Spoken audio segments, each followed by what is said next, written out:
Okay.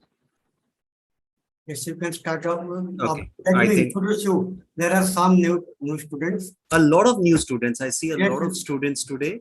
Hmm. In fact, except for a few names, I can't recognize any other names. But welcome all of you, whoever is new and whoever is old. So let me introduce Abhay, and Abhay is not just he's a really transdisciplinary person.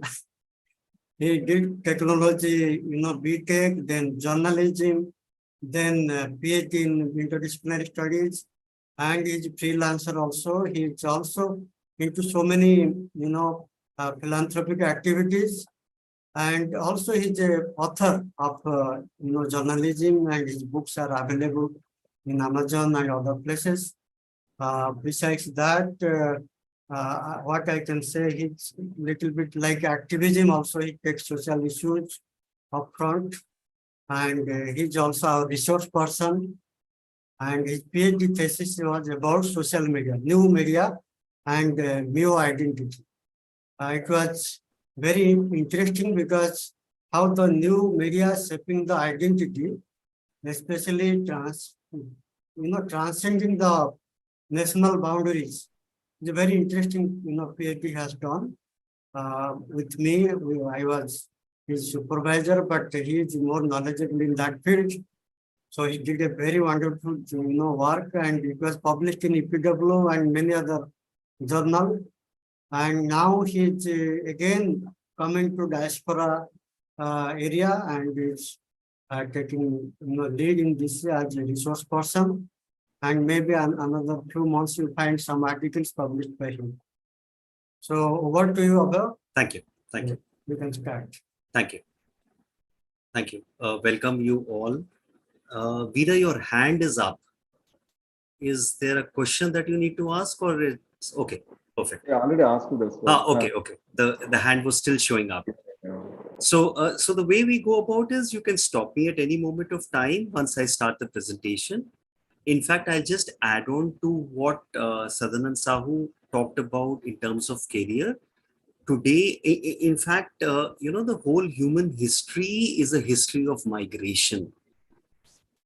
If you see right from the evolution of human beings, it's a history of migration. The story is it's a story of migration, and as things unfold, especially with internet, with digital, with climate change, there's going to be a whole lot of migration, which is going to be, which will come about, and governments will scramble to figure out what to do. So policy is going to be a frontier. People do not understand. They still are not able to understand culture. They are not able to understand identity, and the whole migration, whole diaspora thing is about identity. So in the couple of classes that I've taken before, a lot of you have joined. The whole thing is about identity. What we define as identity, what is my identity, what is a person's identity, how do we continue with that identity? Does that identity go against the host nation or the home nation? What exactly goes about is the thing about about diaspora and migration. So there's a whole lot of things which are going to become extremely interesting in terms of career. The second thing I also want to say is today the way career moves, I don't know what age groups you people are in, but the fact is, irrespective of whatever age group you are in today, the only constant is change. So if you keep Sadanand Sahu was talking about 2 years. Today things are changing within 3 months, 6 months. It's everything has speeded up. So without much ado, let me start with my presentation. I'll switch off my video and I'll share my presentation. Okay, I hope you guys are able to see the presentation. Let me put it full screen. Okay. I hope you guys are able to see the presentation. Yes, sir. Okay, perfect. At any moment of time, if the slides don't move or you are not able to see the presentation, you can send me a chat also. You can write on the chat or just stop me. Interruptions are most welcome. There's no problem onto that. So let me just, for all of you who have joined today, when we talk about diasporas, the core issue becomes one of identity. In fact, we in the last couple of lectures we talked about contesting identities, and we looked at how the identity manifests itself. More so, I was giving the very typical South Asian or the Indian subcontinent example of the normal traditional practice of a girl getting married and moving to her husband's house.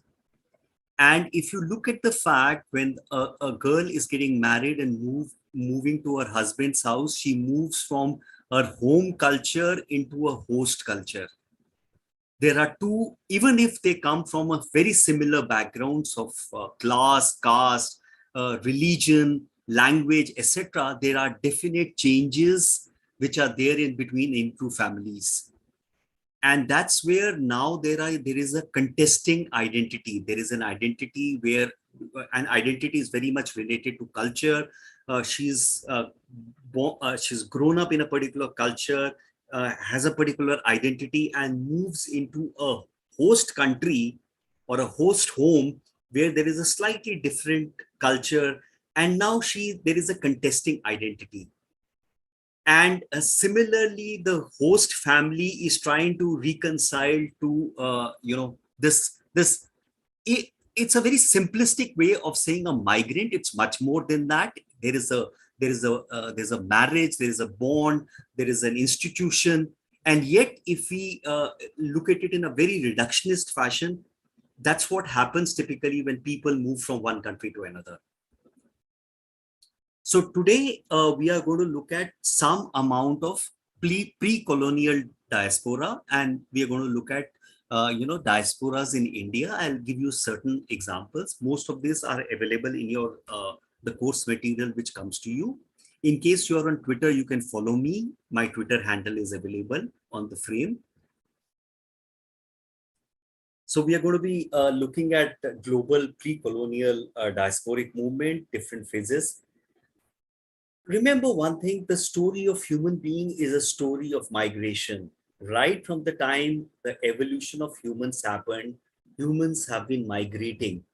In fact, a very strange or an ironic story today, which is playing out, is US as a nation of migrants is having a debate of migrants versus citizens. So there's a whole lot of interesting debates which are happening. And whenever identity is associated with politics, there is an identity politics gets played out, and which can lead to violence, what we are seeing currently unfolding in the state of Manipur and a lot of places. There is an identity politics being played out, and it leads to all kinds of consequences. So we'll also look at key elements in defining pre-colonial. Remember, whenever we talk about definitions, we have to look at who is defining in what context. Expanding the term diaspora beyond its core. So the common original reference of diaspora was to the Jews. There are other diasporic experiences and pre-colonial Indian diasporic experiences. So these are the objectives. So the entire pre-colonial diaspora can be majorly divided into two categories, classical and others. See, these are also basically not watertight compartments in a way, but the definitions are given by certain people, and the basis of those definitions one needs to see. So for example, when we say classical, Cohen in 2008 includes Babylon for Jews, slavery for Africans, massacre and forced displacement for Armenian, famine for Irish, and strangely formation of the state of Israel for Palestinians. Though Israel was formed as a state in 48, which was colonial or post-colonial, but Cohen in his definition is talking about formation of the state of Israel. And in fact, the classical is a long history of traumatization and victimhood. So we will also see how the diasporas have been divided into victimhood, into trade, into others. And the others is defined by William Safran, Cubans, Mexican, Turks, and strangely, they use the term Hindus. One needs to also understand, the term Hindus was by far used for people staying this part of the river Indus. So maybe that's one of the reasons. If we are able to do a little more research, we'll find out that this could be possibly the only reason why there was the concept of India itself was a much later entity.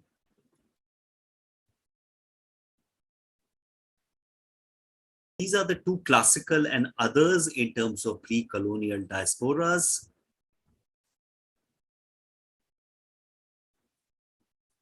And as I was telling you, its existence is primarily driven with the concept of homeland, the concept of identity, what one identifies. See, inevitably, most of the concepts that you will see are constructs.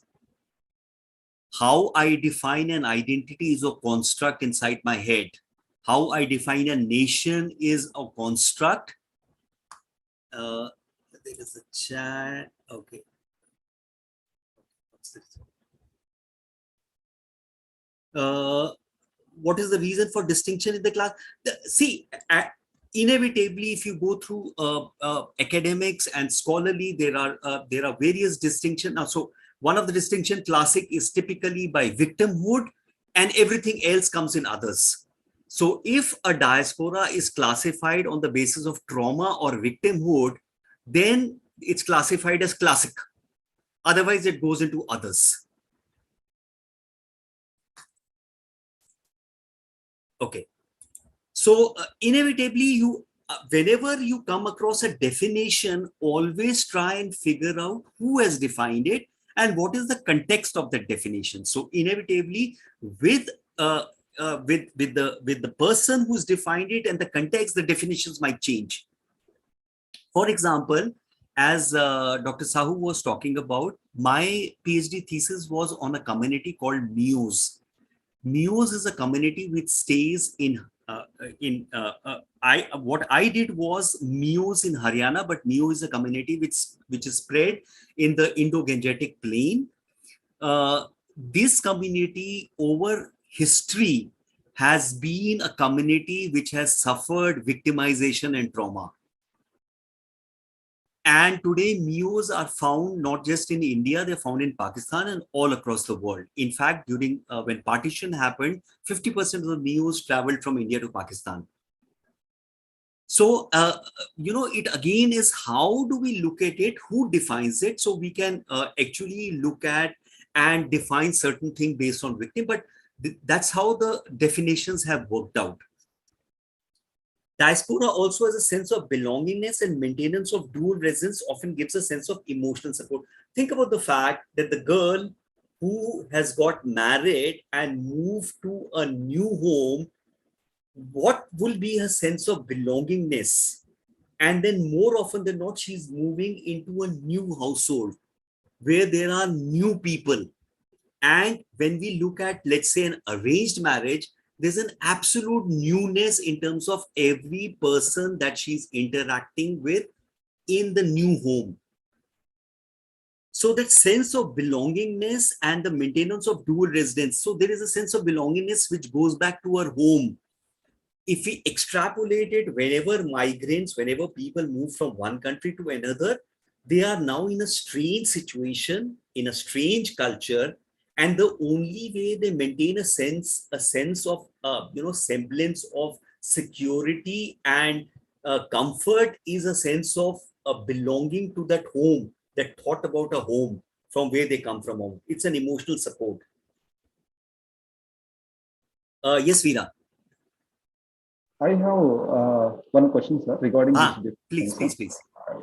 Yeah, you told, right, the definitions are based on context and who has given. Accordingly, who will acknowledge that? Who will ratify, sir? Is this definition is Okay. applicable to anything. For example, persons who have gained from migration, they will give different definition. Who Correct. have lose their identity or who have suffered, they will give different kind of definitions. For example, who are external person who is seeing these entire phenomena, he will give different of definition. Correct. How can we generalize, or how can we say this is who will acknowledge or who will ratifies this is the correct definition for this, like that? Absolutely. I want to ask about. Veera, you are absolutely right. More often than not, we have seen, again, everything that we study today. So let's say if we look at history, who defines as to what is historically correct and what is historically not correct? More often than not, they say history is written by the one who is victorious rather than the one who's vanquished. So there is this concept of subaltern studies which is coming in. More often than not, we are, as a part of this course, we are looking at certain authors who have contributed, a fair amount of scholarly work in terms of diaspora studies or migration studies. We'll go with those unless we come across somebody who comes out with an alternate one which has enough scholarship into it. Veera? Yes, sir. Okay. So more often than not, that's why whenever I give a definition, I will put out that person who has given a definition so that we can cross-check and cross-verify. Yes. Veera? Yeah, okay, sir. Okay. Okay.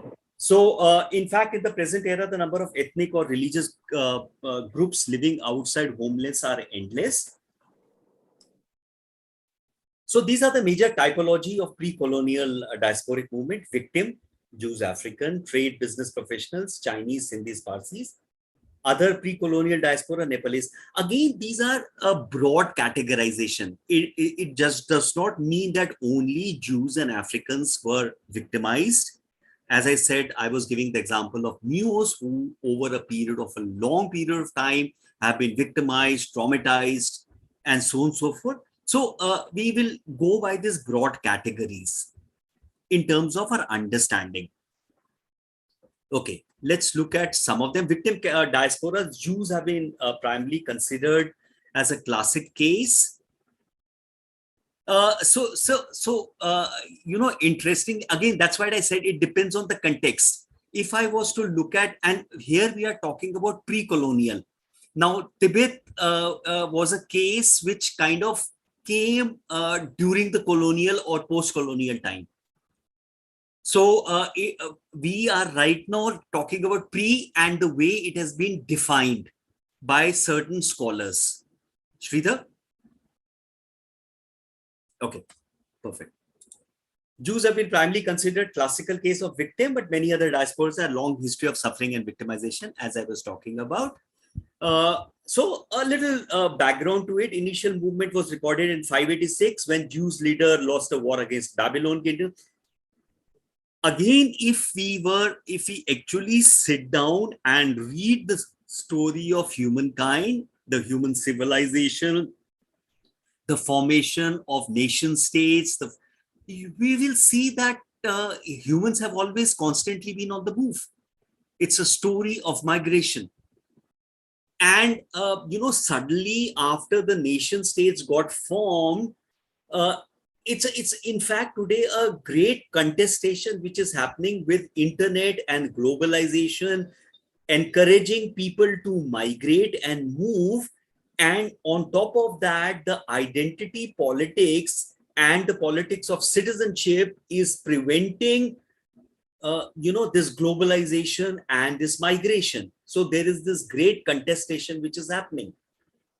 And when we look at academics, we have to be those that observer who he or she can look and understand things.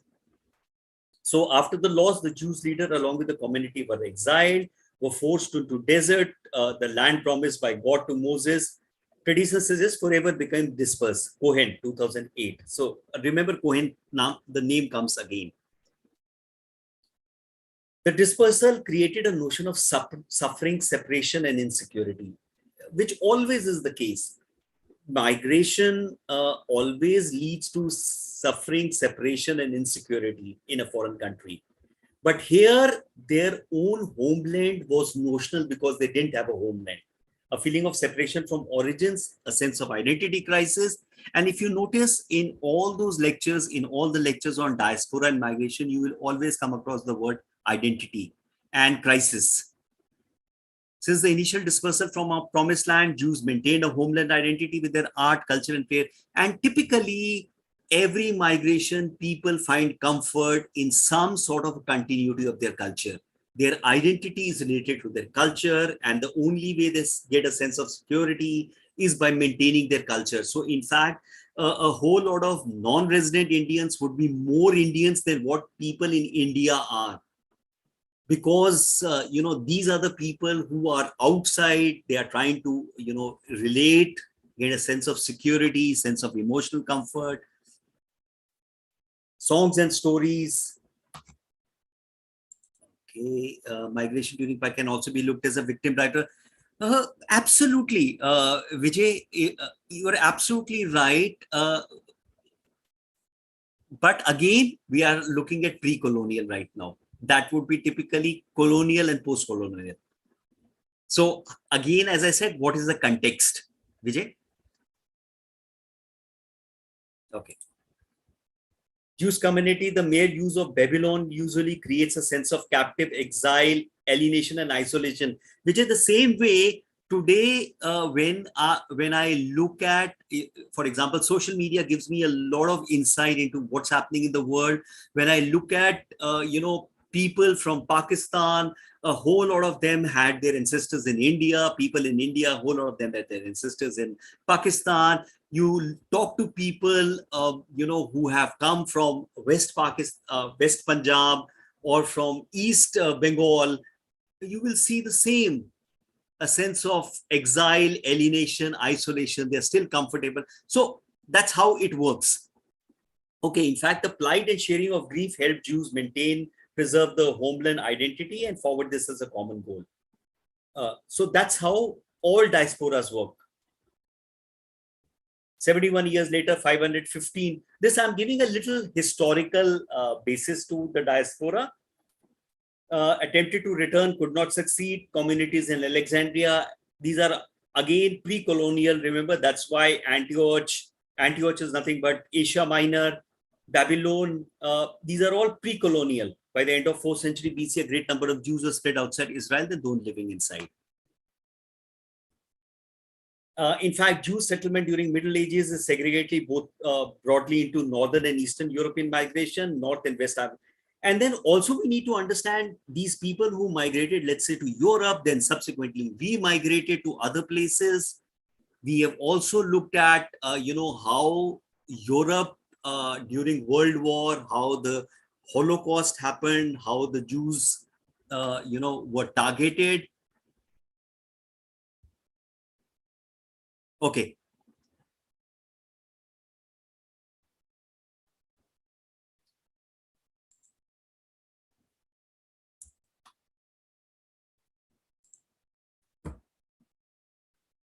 Okay, Jew settlement, both Northern and Eastern, Northern and Western migration.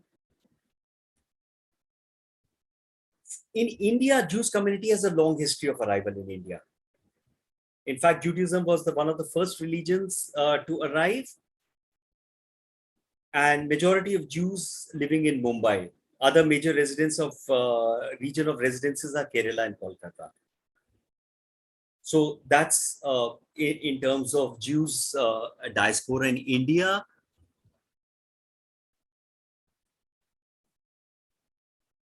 So if you were to look at Jews in India, some Indian Jews claim their ancestors arrived in India at the time of Old Kingdom of Judah. Lost tribes, some claim to come specifically from the Menashe tribe of ancient Israel. So Jew population peaked about 20,000 in the mid-40s and then began to decline after 48 due to immigration. 48 was the time when Israel got formed.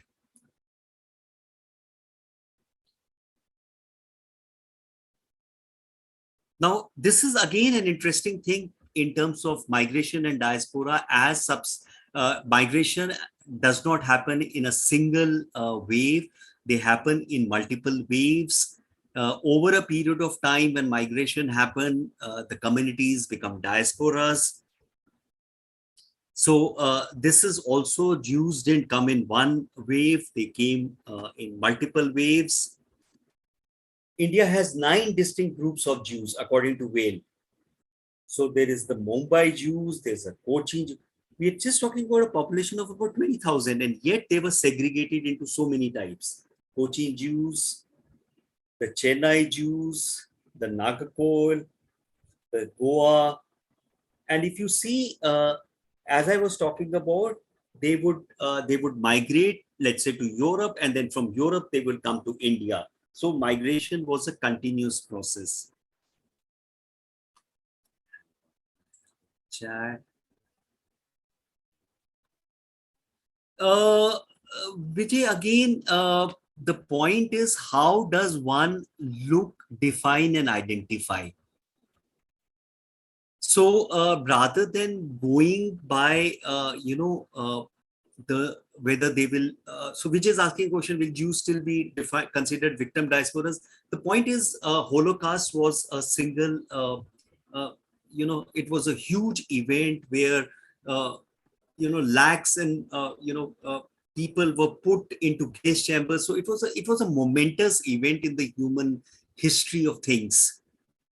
And again, when we are looking at the pre-colonial diaspora, and the fact that classically diasporas were defined with Jews, and a definition was given, they were categorized as the victim and trauma. So in fact, a whole lot of Jewish identity still might consider themselves to be victims, and to be one of the victim diasporas. Vijay?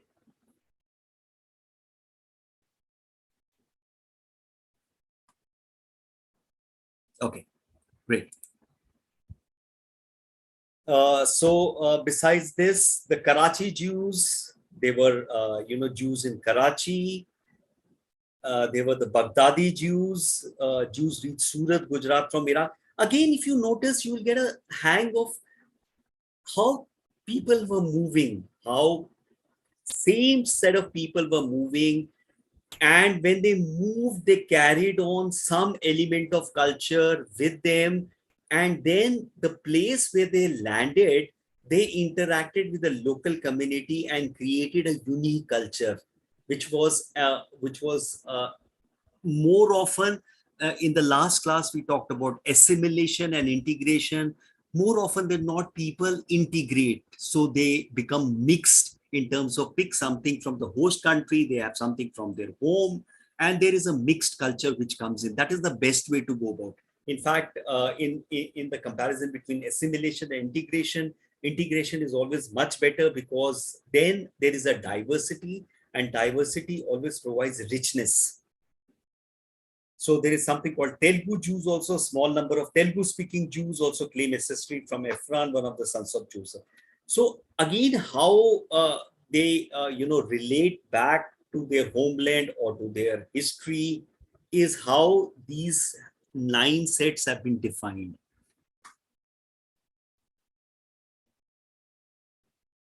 Then we come to trade and business diasporas. Cohen, trade and business can be considered as a socially interdependent but spatially dispersed nation.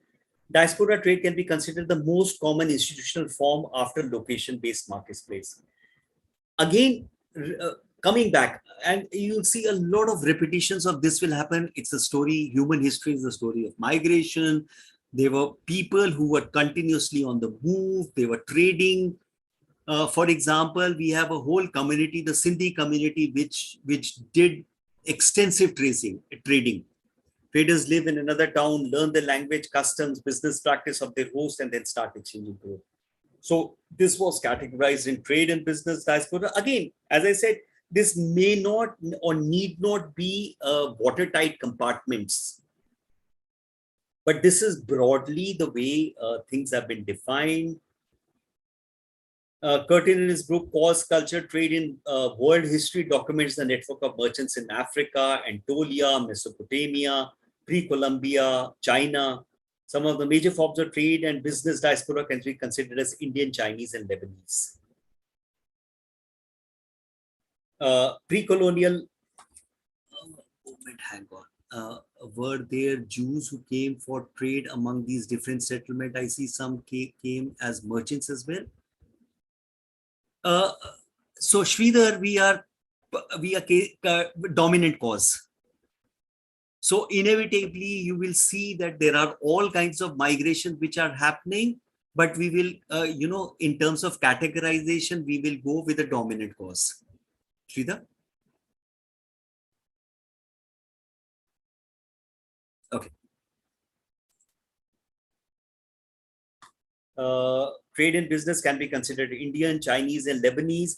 For all those people who said Indians do not trade, or we do not understand this, or this did not happen, the human history is much more nuanced and complex rather than how we, understand it in a very reductionist fashion. So all kinds of things have happened, all kinds of movement has happened. So let's look at a case study of trade and business diaspora. The Chinese, a little bit about their history. They are clan-based, high level of resilience on family and clan unit, which gave rise to China's famous ability for adaptation. Most convenient example of adaptability of Chinese can be seen with the example of a fishing village. So they were invited into Singapore.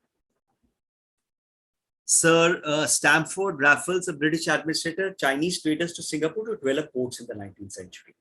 Arrived in significant numbers, quickly learned European laws, trade practices, soon became speaking English.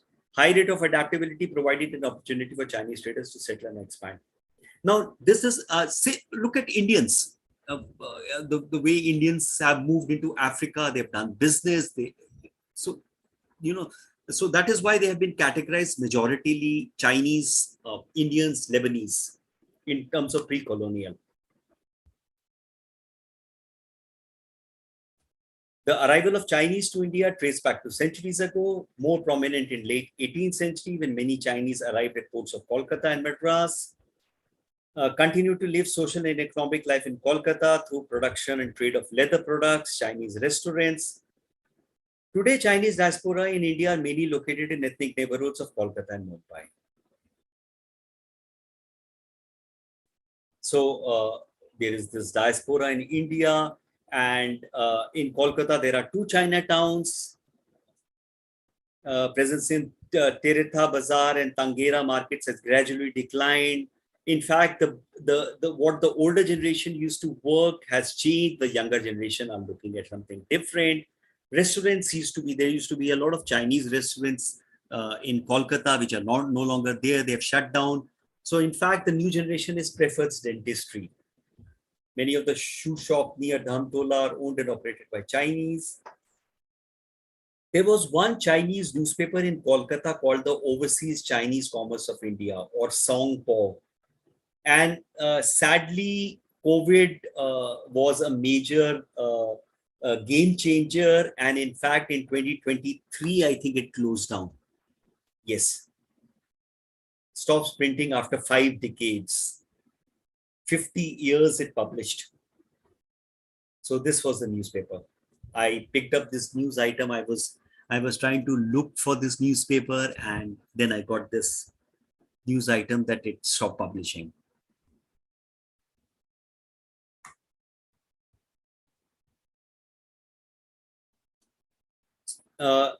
Quickly look at Sindhi diaspora. In fact, a lot of these diasporas will be talked in detail later.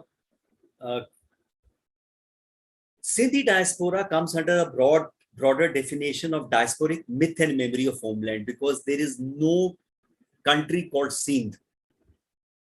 Sindh has also played an important role as a commercial gateway between Central Asia and Northern India. In fact, in Indian history, we studied about how Muhammad bin Qasim the Arab traders had attacked Sindh. In fact, very interestingly, when I was doing my PhD on the Meos, one of the theories was the Neo and Jats inhabited Sindh. And when the Arab traders attacked Sindh, both these communities traveled and came across the Indo-Gangetic plain. Because Sindh had played a very important role in the commercial gateway between Central Asia and Northern India. So it's still a very important point.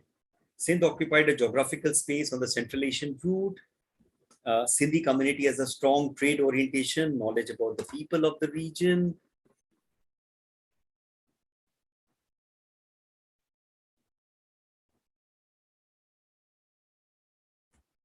And there are two main tribes of Sindh, the Sumoro and the Sumra, who ruled Sindh during 970 and 1351, 1351 to 1521. So again, people, the Sindhi origin people will claim descent from one of these two tribes. So some of the Sindhi Rajputs are Bhuttos, Junejo. So you'll see these surnames and you say, oh, that's how it works. The Sindhi Sipahi of Rajasthan and the Sadhai Muslims of Gujarat are communities of the Sindhi Rajputs settled in India. In fact, the migration and diaspora studies gives a larger context and a larger canvas to look at our own history and the history of humankind.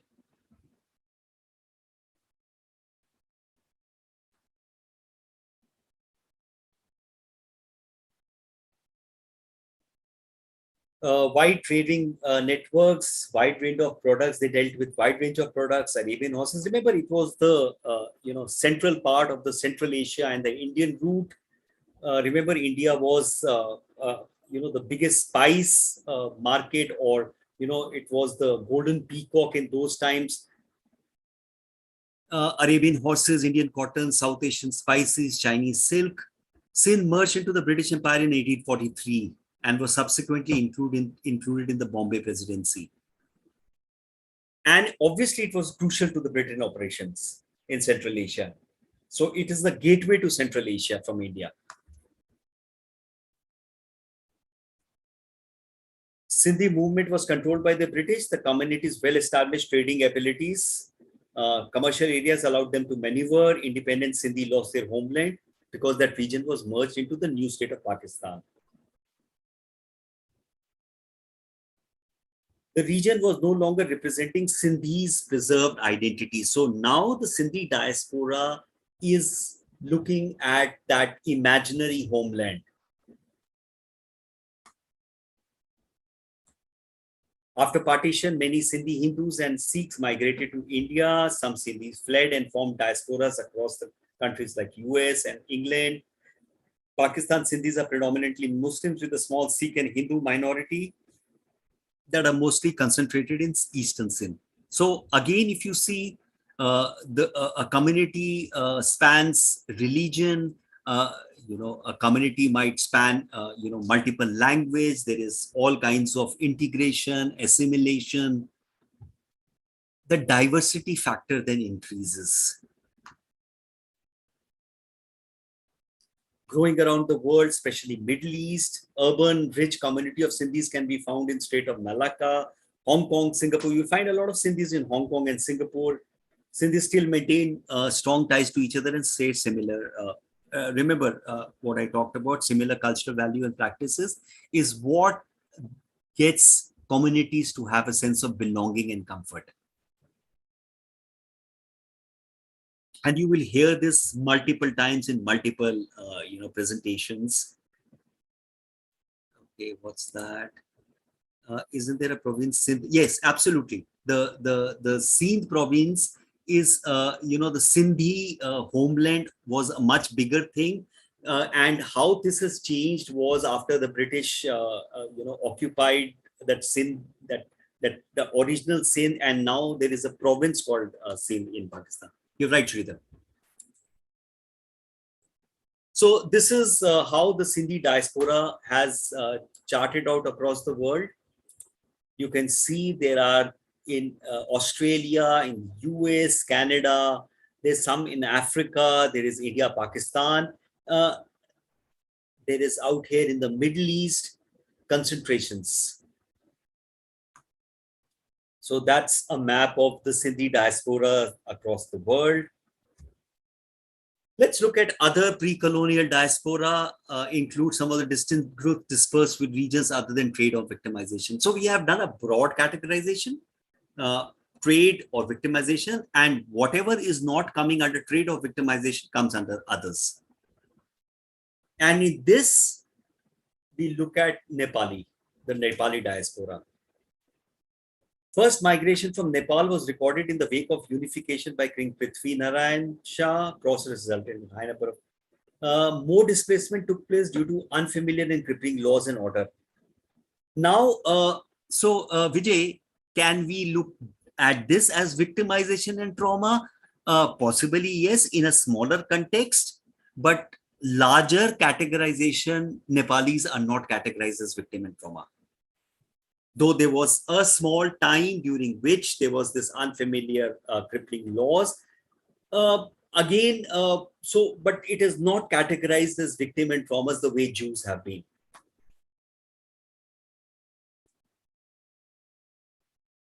The movement of Nepalis further escalated when British decided to engage Gorkha soldiers, 1814 and 1816.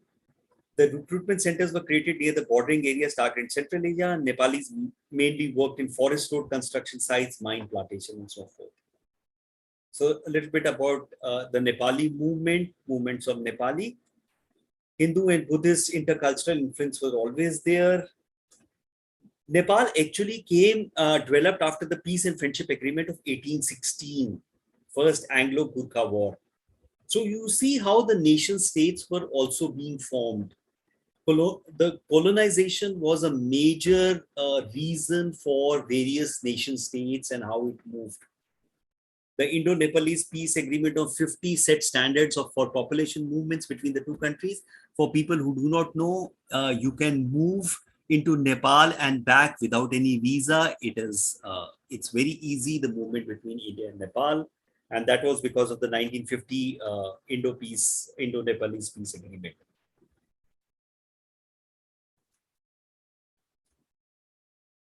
So this is some extra information I picked up. Out migration found in literature is when the first Nepali men migrated to Lahore to join the army of the Sikh ruler Ranjit Singh in early 19th century. Later on, Lahori became the nickname given to people who joined the armed forces of India, Hong Kong. So you will have Gurkhas in India, Hong Kong, Singapore, and United Kingdom. It is sometimes used to address all Nepali people living abroad. Recently, the working class migrant laborers are now termed new Lahoris, while the word non-resident Nepali is gaining popularity. So how, categorizations are done, how, for example, the older migrant laborers do not want to be associated by the term Lahoris. They are looking at a much more modern term like non-resident Nepalis, like non-resident Indians gaining popularity. And Iran seems to contribute to its social status. Again, a sense of identity. How am I as a person looked at?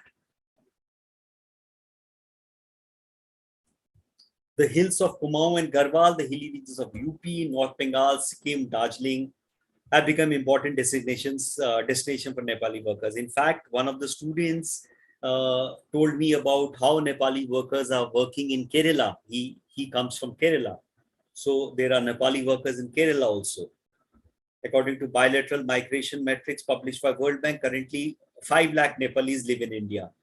However, the actual numbers may be multifold considering lack of border control and entry regulations. So this is some additional information which is not in your course material I picked up, which I thought is a very interesting case study. We know so little about, so many diasporic communities living in India. Okay, we are coming to the end of time. Okay, summing up. Pre-colonial diaspora networks can be largely categorized by 2 distinct categories, victim and trades. Victim diaspora largely include Jews, Africans. Please subscribe to YouTube channel. Okay. There's a YouTube channel where all these lectures are streamed. You can definitely download those videos for viewing later and for sharing. Can be largely characterized by two major distinct categories. The victim diaspora largely include Jews, Africans, and Armenians. Trade diasporas include Indian, Chinese, Sindhi, and Parsis. And the construction of pre-colonial diaspora starts with Babylonian time with the Jews. So in fact, more often than not, the diaspora, the term was first associated with Jews. Subsequently, it got enlarged to include other communities and so on and so forth.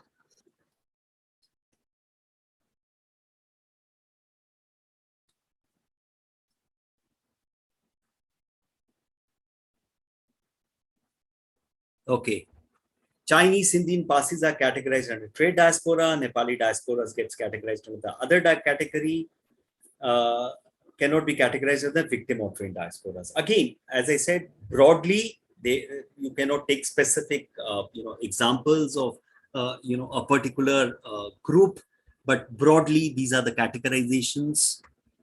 And in fact, some of the references and suggested studies, you can see it in your once you get the study material, all these things are listed, but I still picked up some of them. So there is SS Ali, African dispersal on Deccan. Essa Al, A, Diaspora, the last tribe of Israel. A, Bra, cartographies of diaspora, contesting identities, psychological press. And then, of course, there is Cohen, Curtin, David. There is K. Ganesh, intra-community dissent and dialogue, the Bombay Parsis and Zoroastrian diaspora, Ray Har Prasad, Chinese, Islam. These are two different things. So these are some of the references and suggested reading. Once you have the course material, you will be able to see them.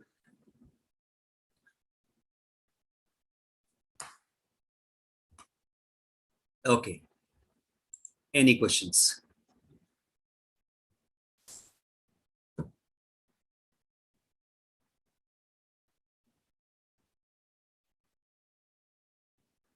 Oh, I see. Hi, Vijay. Vijaya is here. I can see Vijaya. Hi, Nirmal. Thank you, Dr. Vijay Chopra. Are you a medical doctor or? No. Sir, it was me. I'm Oh. Shrestha. I was using my father's ID. Okay, so okay, kind of, okay. yeah. Oh, is he a medical doctor? No. He's not a medical doctor. Okay. Yeah. So this doctor always creates this very interesting, situations. Yeah. Hi, Nirmal. Okay. Any questions? Yes, Veera. Veera is raising a hand. Sir, am I audible? Yes. Veera. In the class, you often told this one, right? Identity. As a diaspora, what kind of identity? For example, one nation or one country is designing one policy for their diaspora, or that means in this class, what we learn, diaspora in India. That means what kind of considerations we require. For example, whether it is that means a victim diaspora, trade diaspora. That means, for example, they will ask religious related things for their identity. Is it correct to give those kind of things to those people? So, Veera, inevitably, a human identity or anybody's identity is a very complex, thing. For example, let's say, giving that example of marriage. So more often than not, look at the fact that here was this girl who was a daughter, and now she's got an identity of a wife, and she's also got an identity of a daughter-in-law. Similarly, the boy who gets married to this girl had an identity of being the son of the parents, but now he's got also an identity of being a husband. And then once this couple have children, then he also gets, both of them get an identity of parents. Besides these identities, my identity is also my religion, my language, my eating habits, my region, my nationality. So there is a complex matrix of identities that I work with. So when I look at those identities, my identity, how do I work out my identity? So if my identity is one where I say that one particular identity is traumatized or victimized, say for example, after marriage, the boy goes through this, this contesting identities between the son and the husband. Giving you a very simple example. I'm giving you a very simple example. I'm trying to trying to explain you this identity question. So if a Indian goes to America, now he's going to be in a very strange land with strange culture. What identity does he work with? Does he work with an Indian identity? Does he work with an Asian identity? So inevitably, Indians are Indians. They are not Asians. Asians is a different identity in the West. Veera? Yeah, sir. So this is so inevitably, even if you don't look at migration, just look at yourself. What is your identity? And how does your identity get affected? So your identity also could be your sexuality. Your identity could also be your queerness. Now, those are also identities. And your identities keep on shifting, growing, evolving. Yeah. So a second generation NRI or a second generation Indian in the America who's born in America, is he an American or is he an Indian? And that is where the contestation of identities come in, because when Americans cheer for something happening in India, but they are Americans, but their parents or their grandparents might have come from India, but they still hold that Indian identity dear. So it's a very it's a minefield through which people have to travel. Veera? Yeah. Yes, this is a complex thing. Biologically, you will get different kind of identity, that is male or female. Correct. As a national, as a societal, you will get different. As a family, you will surnames are different. Like that.